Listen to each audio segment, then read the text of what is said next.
Jutro smo se sakupili da betoniramo seoski put. Dok su mi mjerili mreže, a ja ih sjekao, misli su mi bile daleko od tog posla. Razmišljao sam, ko više voli svoju domovinu? Onaj kome je država sve dala ili onaj koji joj daje? Po logici, država bi trebala biti draža onima koji od nje primaju, ali nije. Jer veću ljubav ne stvara primanje, nego davanje.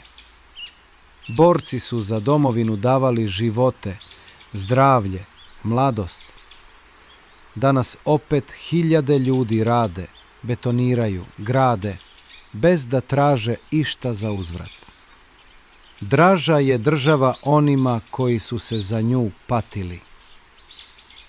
Ako želiš voljeti svoju zemlju iskreno, ne traži da ti daje, nego joj daj.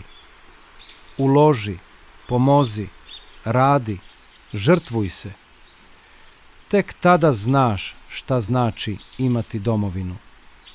Ako i ti vjeruješ da se domovina gradi znojem, a ne riječima, pridruži se onima koji ne čekaju, nego rade.